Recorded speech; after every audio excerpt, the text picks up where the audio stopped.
चार तांदळ त्याच्या डोक्यावर पडतात। तांदळाचा परिणाम एवढा भयंकर असतो की त्याचं डोकं बदलतं।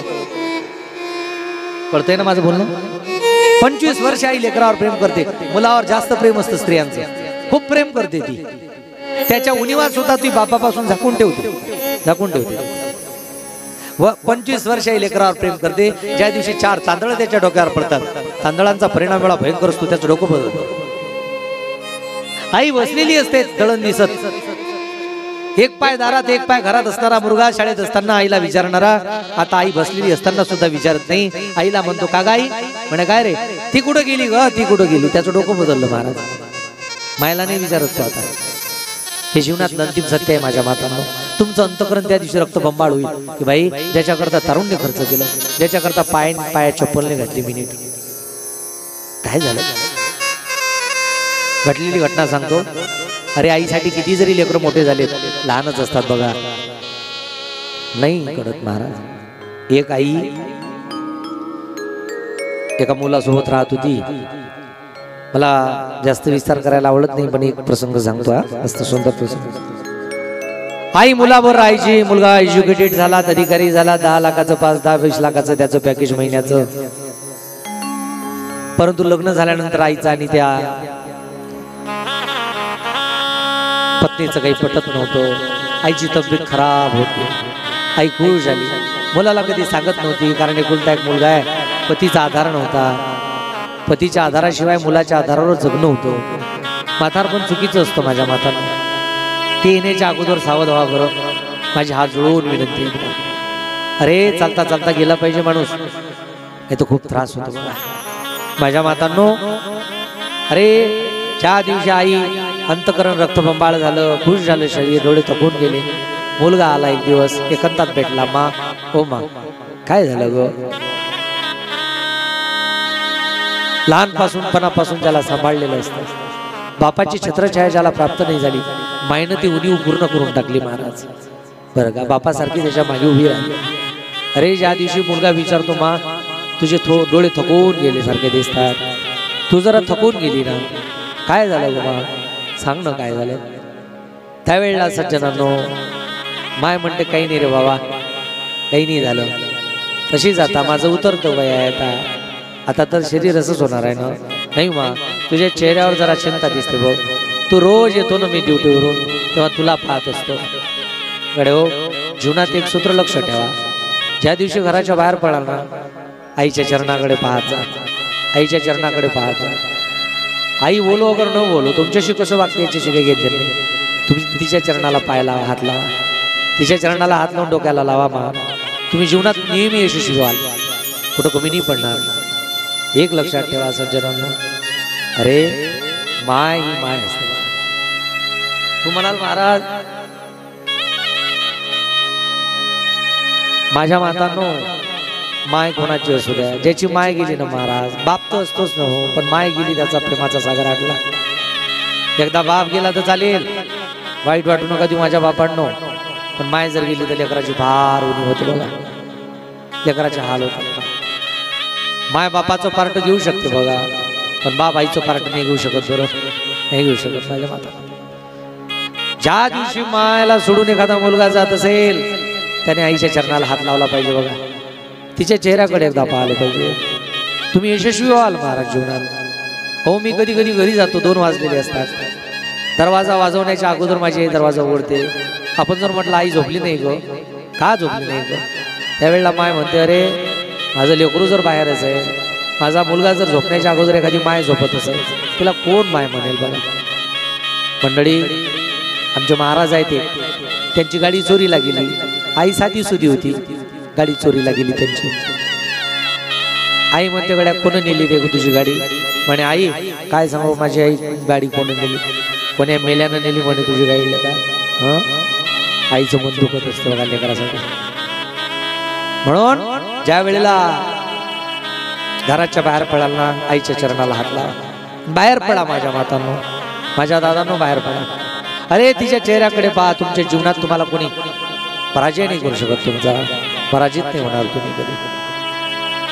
शेवटी मुलगा म्हणतो मा तुझी तब्येत बरोबर नाही, मला तुझा चेहरा सांगते बघ, मी तुझा चेहरा वाचत असतो रोज, नाही रे राजा, काही नाही झालं, तुझ्या सुखात माझं सुख आहे. मंडळी एक सांगू, या जगात फक्त एकच पात्र असं राहिलं, माय आई. लढयाच्या बाळका किरीटी गवसणी करून स्नेहाची तिथी. बालकाने पळावशी तिची इच्छा आहे, पण पडता पडता पडू नये म्हणून दोन्ही नेत्रांचं दोन्ही हाताचं कवच त्याच्या मागे पळत असते. बघा, निस्वार्थ प्रेम करते, काही घेणगण नाही तिला. तत्सुखम सुखीनं, मुलाच्या लेकराच्या सुखात ती सुख मानते. बालकाची चाली माता जाणून पाऊल घाली, जाणून पाऊल घालते, काही गरज नाही. जे विनाकारण केलं जातं ना माझ्या मातांनो, त्यालाच प्रेम म्हणतात. बघा, आणि आई विनाकारणच लेकरावर प्रेम करत असते, विनाकारण. म्हणून माझ्या दादांनो, त्या दिवशी आईला मुलगा म्हणतो, मा म्हणे एक बोलू का तुझ्याशी? बोल ना राजा. काही नाही म्हणे, माझी एक इच्छा होती म्हणे. म्हणे कोणती? तू ऐकशील का? म्हणे ऐकतो ना. म्हणे तुझं तिचं पटत नाही म्हणे. बरोबर, रोज तुमचं काही ना काही चालतं, म्हणून घरी आल्यानंतर माझं डोकं काही काम नाही करत, चिडचिड करतं सगळं. बर, तिची जी इच्छा आहे म्हणे, एक तर मी राहतो म्हणे, एक तर त्या राहतील म्हणे. मग काय इच्छा तुझी? काही नाही म्हणे, तिचं म्हणणं एक तर मी जातो, एक तर त्यांना ठेवा. मा, तुला असं वाटतं ना ग मी सुखी असा? म्हणे हो. म्हणे मग? म्हणे मग तू वृद्धाश्रमात राहते का? मुलासाठी आई म्हणते हो, काही हरकत नाही, तुझी जशी इच्छा. तुझा जर संसार सुखाचा होत असेल माझ्यामुळे गेल्याने, तर मी वृद्धाश्रमात सुद्धा जायला तयार. दुसऱ्या दिवशी गाडीत बसवलं मुलाने, तिची बॅग भरली. महाराज, हो, ज्या आईनं प्रेम केलं त्या मायनं एकदा घराकडे ओढून पाहिलं, जिच्या कष्टातून जे बनलं होतं. आईला नेऊन सोडलं वृद्धाश्रमात. मा, मला ₹1 लाख महिना आहे. मा, महिन्याला येईन मी तुझ्याकडे. मा, मला ₹1 लाख महिना आहे तुझ्या मुलाला. मी महिन्याला येईन, तुला काय काय लागते मला सांग, रोज मला सांगत जा, मी आणून देत जाईल तुला, फक्त तू माझ्यासाठी इथं राहा.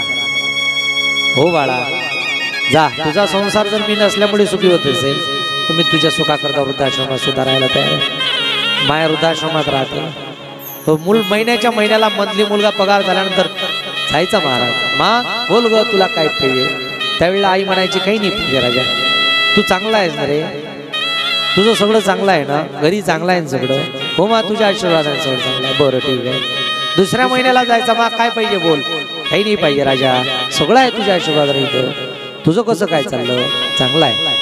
डोक्यावरून हात फिरवायचे, पुन्हा यायचा तिसऱ्या महिन्यात. मा बोल नको काय पाहिजे? असं करता करता अनेक वर्ष निघून गेले माझ्या मातांना. वार्धक्य आलं, शरीर थकून गेलो, अंतिम अवस्था आली, अंतिम टप्पा आला. अंतिम अवस्थेमध्ये आई पडलेली आहे, मुलगा भेटायला आला. मा, अगं आता शेवट झाला तुझ्या जीवनाचा, अगं शेवट झालात म्हणे. आता आजपर्यंत तुम्हाला 20 वर्षात काही मागितलं नाही, 20 वर्षाचा कालखंड तू इथं काढला. मा बोल, आज तुझा मुलगा काही देण्याकरता तयार आहे बरं का. आज ₹5 लाख महिना आहे मला, बोल तुला काय देऊ? आई म्हणते, राजा मला काहीच नको. नाही म्हणे, आज तुला काहीतरी मागावंच लागेल, आज मी तुला द्यायला तयार आहे, शेवटची इच्छा पूर्ण कर माझी. जसं म्हटलंच महाराज. आई म्हणते, बाळा द्यायचं आहे तुला? हो म्हणे, नक्की देणार. द्यायचं आहे नक्की? हो म्हणे, नक्की देणार. म्हणे एक काम कर राजा. म्हणे काय? या वृद्धाश्रमातल्या प्रत्येक रूम मध्ये एक पंखा बसव. काय बसव? या वृद्धाश्रमातल्या प्रत्येक रूम मध्ये एक पंखा बसव. काही हरकत नाही म्हणे. मा बसवतो मी पंखा. एवढीच म्हणे. गेला घडी पटापटा पंखे आणले बरं का, आणि बसवून दिले.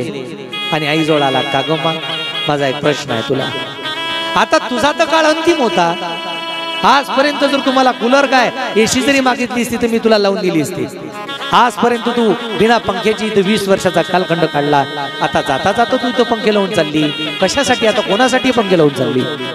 तुला तर हवा मिळणार नाही का? आता तुझा अंतिम टप्पा आहे, तू जाणार आहेस. आता हे कोणा करता करतायस तू सगळं? कोणासाठी करतायस? आई म्हणते, सांगू? ऐक राजा, आता ऐक बाळा. अरे ही व्यवस्था माझ्यासाठी नाही, माझ्यासाठी नाही. न जाणो माझ्याशी जसा तू वागलास तसा मुलगा तुझ्याशी वागेल तुझा. काय म्हणते मग?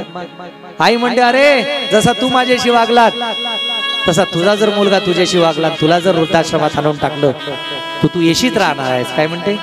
तू येशीत राहणार आहेस. तुला इथं पंखाही नसेल तर सहन होणार नाही बरं का. तू एशीत राहणार आहेस बाळा. ज्या दिवशी तुझा मुलगा तुला इथं आणून देईल तू एशीत राहणार आहेस. तुला सहन होणार नाही. इथं एक पंखा सुद्धा नव्हता म्हणून जाण्याच्या अगोदर मी तुझी व्यवस्था करून चालली बाळा. काय म्हणते मी जाण्याच्या अगोदर तुझी व्यवस्था करून चालली. ज्या दिवशी तू येशील त्या दिवशी तो पंखा असला पाहिजे. माझ्या मातांनो कळलं ना तुम्हाला. कळलं. अरे आईच्या करता किती मोठे व्हा तुम्ही. किती मोठे व्हा. IPS व्हा IAS व्हा. मी जाण्याच्या अगोदर बाळा तुझी व्यवस्था करून चालली. तुला हे सगळं सहन होणार नाही. मंडळी गेल्यानंतरही लेकराच्या हिताची चिंता करणारी फक्त मायाच असू शकते त्या जगात. फक्त आई असू शकते. म्हणून माझी विनंती आहे गड्यो कोणी जर इथे तरुण ऐकत असते किती चुकीचं वागलात कोणी पटलं जरी नाही तर मात तिच्या चरणाकडे पहा. तिच्या चेहऱ्याकडे पहा. माझ्या दादांनो जीवन धन्य होईल तुमचं. म्हणून माझ्या मातांनो एक विनंती आहे माझी. असा मुलगा जर तुमच्या पोटी जन्माला यावा असं वाटत नसेल ना एक काम करा जीवनात. जीवनात एकच काम करा. पुण्य कमवा. मी तुम्हाला एकच उपाय सांगतो. पुण्य कमवा. ज्या दिवशी पुण्य कराल ना ज्या दिवशी एखादा गर्भधारणा होईल तुम्हाला तुम्ही रामायण वाचा महाभारत वाचा नामस्मरण करा ज्ञानेश्वरी वाचा. तुमचा मुलगा विद्वान जन्माला येईल बरं का. विद्वान जन्माला येईल. साधू जन्माला येईल. किती मोठा अधिकारी झाला तरी तो तुम्हाला कधी विसरणार नाही. मला त्याचे संस्कारच तसे राहतील. त्याचं रक्तच तसं राहील.